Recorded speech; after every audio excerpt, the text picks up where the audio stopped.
Hello people, welcome to global cuisine. Wow ఏమి రుచి. నేను మీ హరీష్. అద్భుతంగా మనం ఇరానియన్ డిషెస్ అన్నీ కూడా తయారు చేసుకుంటున్నాము. అదే విధంగానే ఇవాళ కూడా రెండు మీకు ఇరానియన్ డిషెస్ని తీసుకొచ్చానమాట. చక్కటి స్పైసెస్ తోటి, మంచి ఫ్లేవర్స్ తోటి ఇరానియన్ డిషెస్ ఉంటాయి.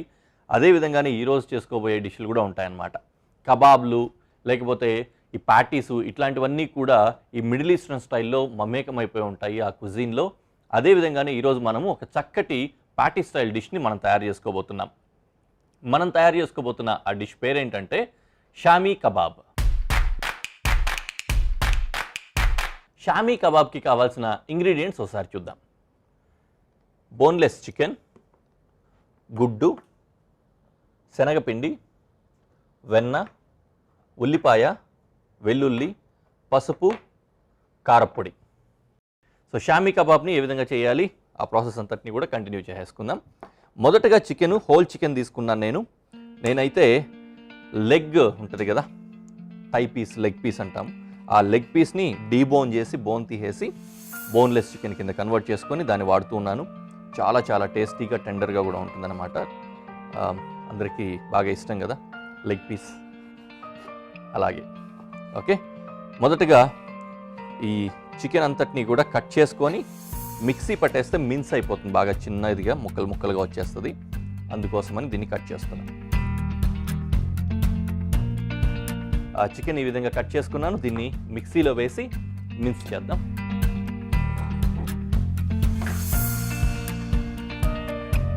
ఇదిగో ఇలా ఒట్టి చికెన్ అండి, ఇందులో ఇంకేం లేదు. చికెన్ బ్లెండ్ చేసిన తర్వాత ఎలా ఉంటుందో చూద్దాం.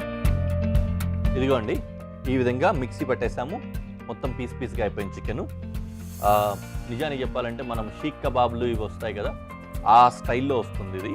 మొదటిగా చేసుకున్న మిశ్రమం అంతా కూడా. ఓకే, దీన్ని ఇలా పక్కన పెట్టేసుకుంటా. ఇప్పుడు దీనికి పడే ఫ్లేవర్స్, స్పైసెస్ అన్నింటినీ కూడా రెడీ చేసుకుంటాం. మొదటగా గార్లిక్ని చాప్ చేసుకుంటాం.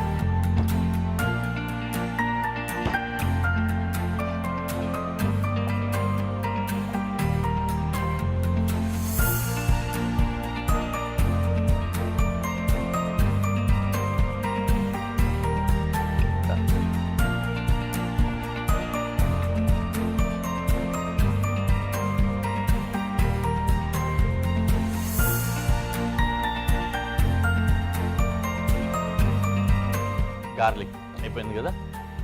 ఇప్పుడు ఉల్లిపాయని బాగా చిన్న ముక్కలుగా కట్ చేసుకోవాలి. ముక్కలుగా కట్ చేసుకున్నా కూడా ముక్కలు ముక్కలు అయిపోతాయి కదా, బైండింగ్ రాదనమాట దీనికి. అందుకోసం అని నేను గ్రేట్ చేసేసుకుంటున్నాను, తురిమేసుకుంటాం. తురిమినప్పుడు ఏంటంటే సన్న సన్న పోగులుగా వస్తుంది కాబట్టి మనకు కావాల్సిన బైండింగ్ కూడా వస్తుంది.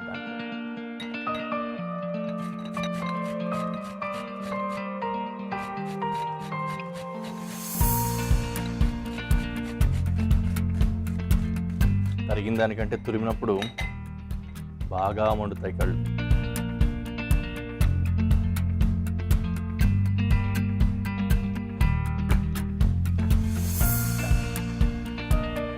ఉల్లిపాయ తురుము రెడీ.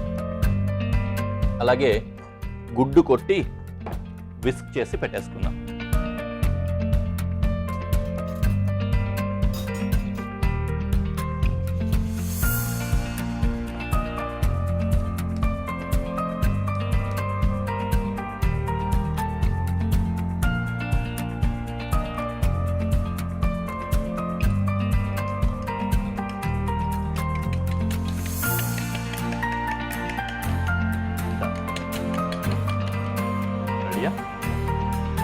ఇలా ఉంచుకొని ఇప్పుడు మిక్సింగ్ బౌల్లో ఒక్కొక్క ఇంగ్రీడియంట్ వేసేసుకొని చక్కటి ముద్దలాగా తయారు చేసుకోవాలన్నమాట.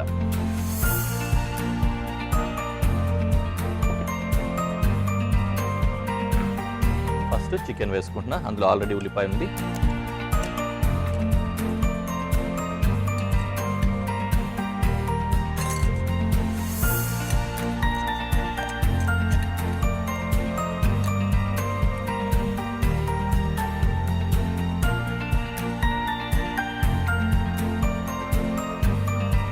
పెట్టాల్సిన సమయం వచ్చేసి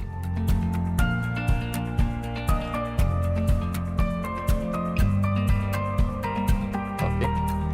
ఉల్లిపాయ కలిసింది. ఉల్లిపాయతో పాటు ఉన్న వాటర్ యూజ్ అవుట్ అవుతుంది కదా, ఇంకొద్దిగా డైల్యూట్ అయిపోయింది అనమాట. దాని తర్వాత కారప్పొడి వేస్తున్నా. పెప్పర్ కూడా వేసుకోవచ్చు. అలాగే గార్లిక్, పసుపు,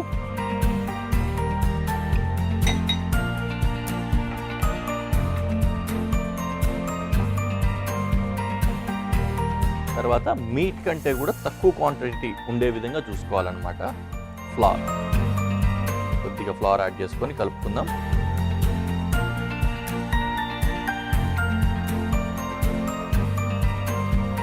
తర్వాత కొద్దిగా గుడ్డు.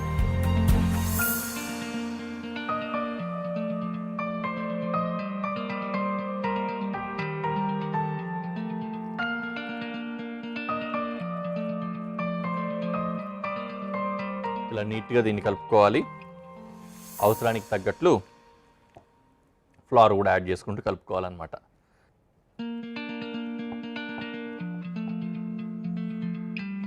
అలాగే దీంట్లో కొద్దిగా సాల్ట్ కూడా యాడ్ చేసుకోవాలి.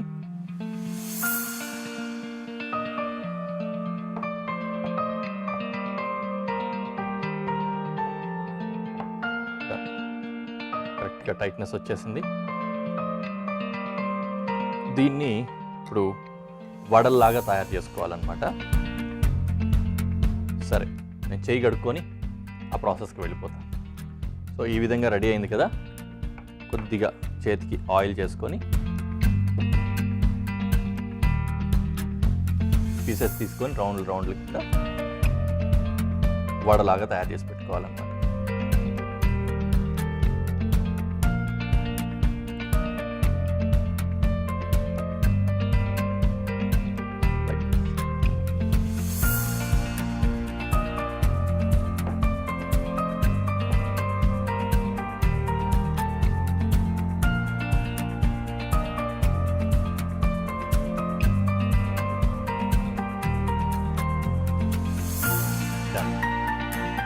ఈ విధంగా మొత్తం అన్ని కబాబ్స్ లాగా తయారు చేసుకున్నాం.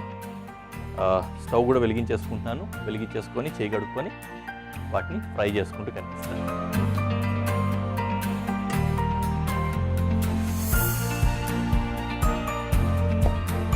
పెనం వేడైపోయిన తర్వాత వీటన్నింటిని వేసి ఫ్రై చేసేసుకోవచ్చు. బటర్లో, వెన్నలో ఫ్రై చేసుకుంటాం కాబట్టి ఇంకా చాలా మంచి టేస్ట్ వస్తుంది, మధురంగా చాలా బాగుంటుంది.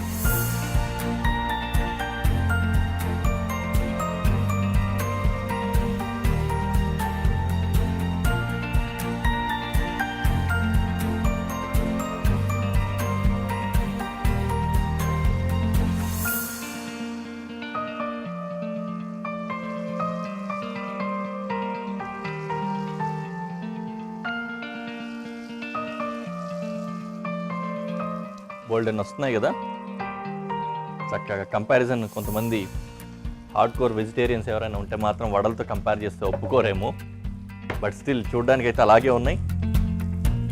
పీసెస్ కూడా బాగానే వచ్చాయి, టేస్ట్ కూడా చాలా బాగుంటుంది. కాబట్టి అలా చూస్తూనండి, కాసేపట్లో ఫ్రై అయిపోతాయి. ఫ్రై అయిపోయిన తర్వాత చక్కగా తింటూ ఎంజాయ్ చేయొచ్చు. ఒకవైపు చక్కగా కాలిపోయిన తర్వాత రెండో వైపుకి ట్విస్ట్ చేస్తున్నా. వీలైనంత వరకు లో ఫ్లేమ్లో కుక్ అవ్వడం మంచిదన్నమాట ఇవి. ఎందుకంటే లోపలంతా కూడా బాగా తడి ఉంటుంది కాబట్టి మాయిశ్చరు అంత తొందరగా కుక్ అవ్వవు లోపలికి. బయట మాత్రమే మాడిపోయి లోపలంతా కూడా పచ్చి పచ్చిగా ఉండే అవకాశం ఉంటుంది. అలా ఉండకుండా ఉండాలంటే మీడియం ఆర్ లో ఫ్లేమ్లో ఎక్కువ సేపు పెట్టినట్లయితే లోపలి వరకు ప్రాపర్గా కుక్ అవుతాయి అన్నమాట. దీన్ని చక్కగా చూసుకొని నేను ప్రెజెంటేషన్ ప్లేట్లో పెట్టి ఎలా ఉందో మీకు ఫస్ట్ చూపిస్తాను, తర్వాత టేస్ట్ చేసి ఎలా ఉందో చెప్తాను.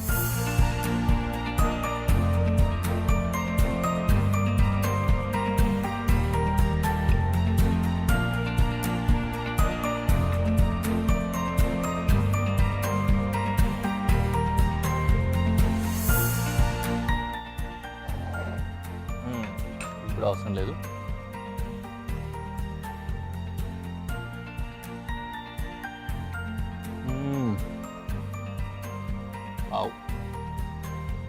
వేడివేడిగా ఉంది, చాలా బాగుంది.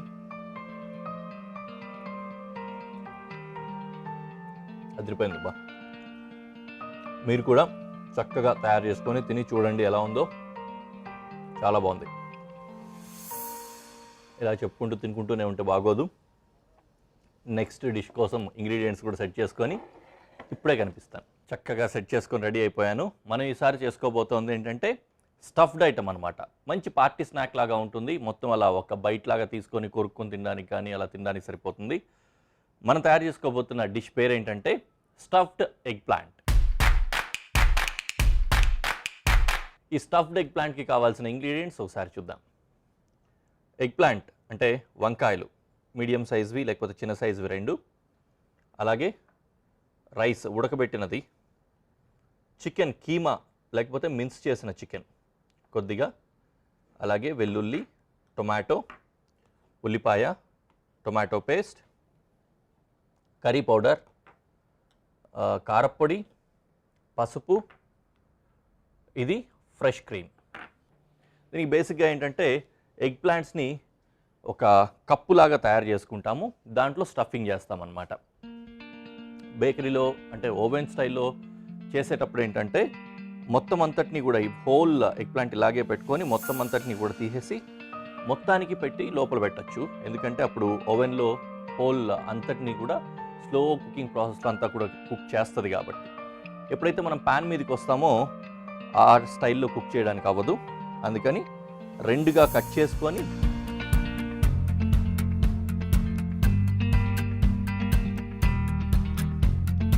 కప్పులాగా తయారు చేస్తామన్నమాట. కప్ కేక్ కోసం యూజ్ చేస్తాం చూడండి, ఇంచుమించు ఆ విధంగా ఉంటుంది.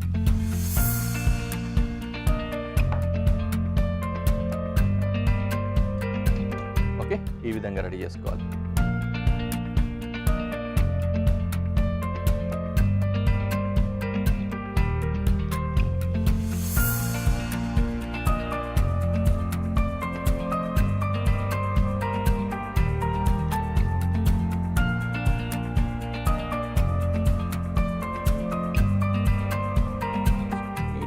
రౌండ్గా గుంట రావాలి. అట్ ది సేమ్ టైం అటువైపు హోల్ పడిపోకూడదు. అలా జాగ్రత్త పడుతూ కప్పు రెడీ చేసుకోవాలి.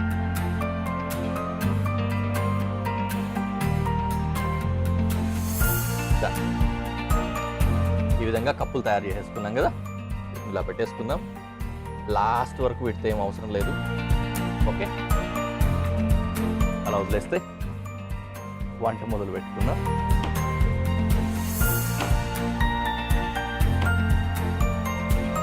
ఫస్ట్ గార్లిక్ చాప్ చేసుకుంటున్నా.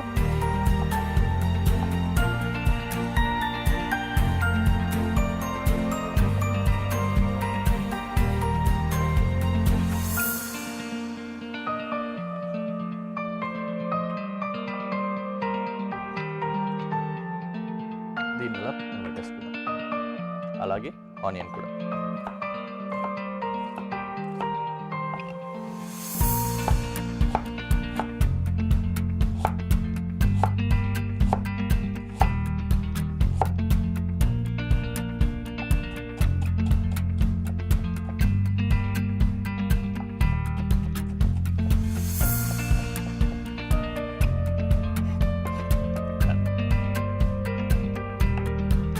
దీన్ని కూడా కప్లో వేసుకుందాం.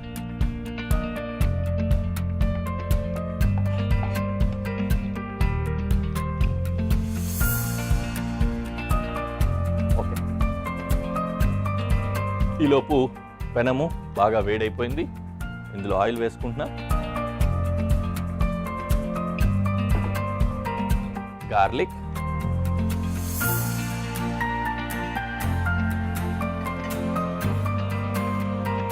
ఆనియన్,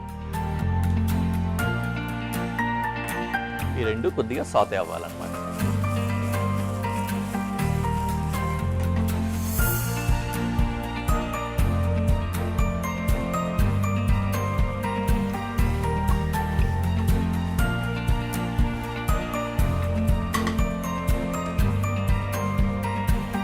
అది సాతే అయ్యేలోపు టొమాటో చాప్ చేద్దాం.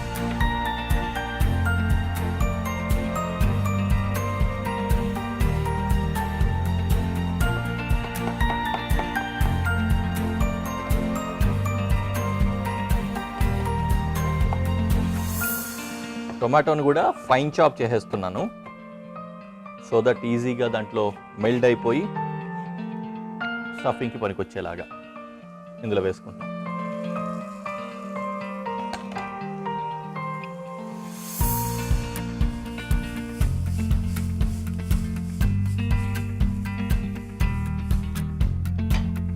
కాస్త అందులో ఉన్న మాయిశ్చర్ అంతా కూడా డ్రై అయిపోనిద్దాం. డ్రై అయిన తర్వాత వీ కెన్ యాడ్ చికెన్.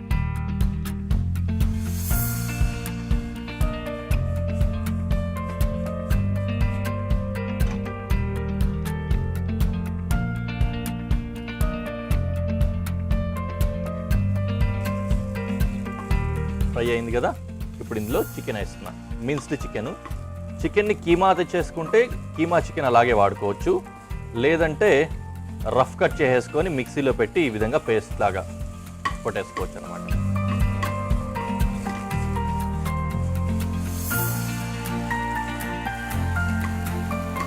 కొద్దిగా ఫ్రై అయిన తర్వాత రైస్ వేసుకోవాలి, ఎందుకంటే చికెన్ పచ్చిది, రైస్ ఏమో ఆల్రెడీ కుక్ అయిపోయి ఉంది అందుకని. Okay, now I'm adding rice.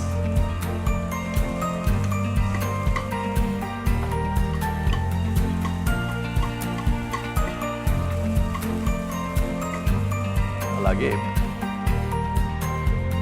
Tomato paste అది అలాగే వేస్తే మిక్స్ అవ్వదు, అందుకని ఒక 2 డ్రాప్స్ వాటర్ వేసుకొని జస్ట్ మిక్స్ చేసి వేస్తున్నాను అన్నమాట.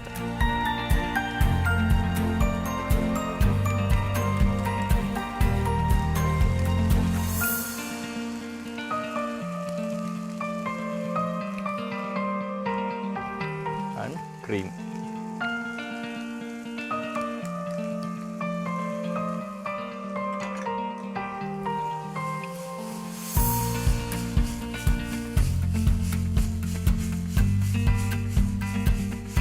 దీంట్లో ఇప్పుడు curry powder,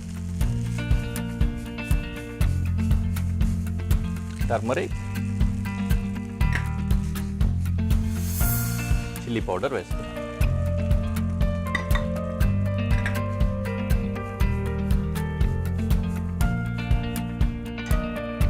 and finally salt.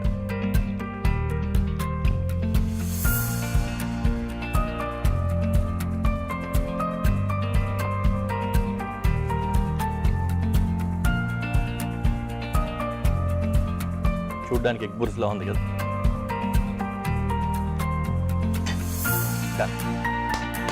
దాంట్లో టొమాటో పేస్ట్ వేసినప్పుడు కొద్దిగా వాటర్ మిక్స్ చేసాం కాబట్టి వెట్టిగా కనిపిస్తుంది, లేకపోతే ఇంకా కొద్దిగా డ్రైగానే ఉంటుంది. బట్ నో ప్రాబ్లం, డిష్ అయితే రెడీ అయిపోయింది.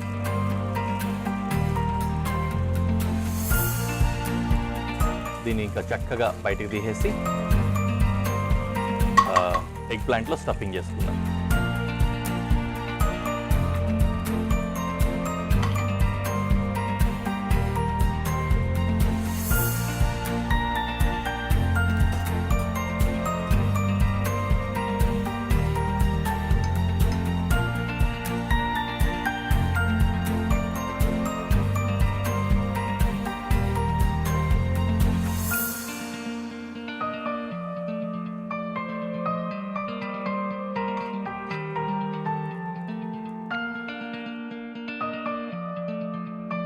ఈ విధంగా చక్కగా స్టఫింగ్ చేసేసుకున్నాం.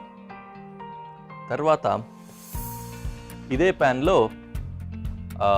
ఆ ఎగ్ ప్లాంట్స్ని ఒకసారి మళ్ళీ ఫ్రై చేసుకోవాలన్నమాట.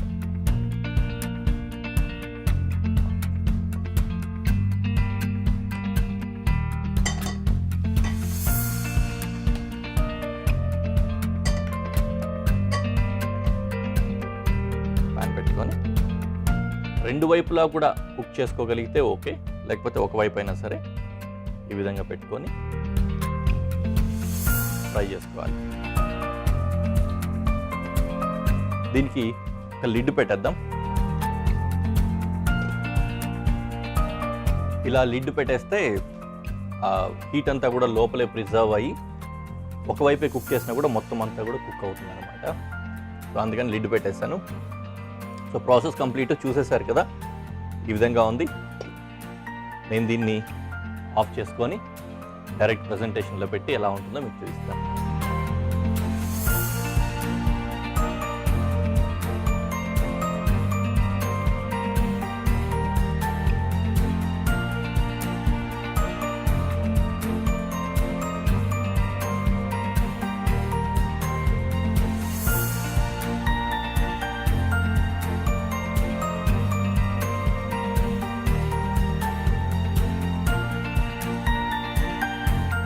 కుక్ అయింది ప్రాపర్గానే.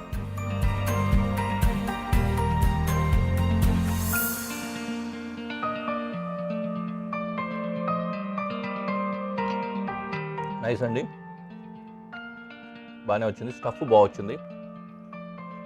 ఆలు ఎవరి టేస్ట్ వాళ్ళది ఆఫ్ కోర్స్. ఇంకోటి ఏంటంటే ఆలుని కూడా మనం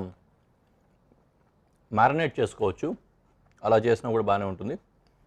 సింపుల్గా ఉప్పు పెప్పర్ వేసుకొని ఆయిల్ వేసి ఆలుకి మొత్తం పట్టించేసి దాన్ని స్టఫింగ్ కోసం వాడేటప్పుడు దాన్ని కూడా యూస్ చేయొచ్చు అనమాట.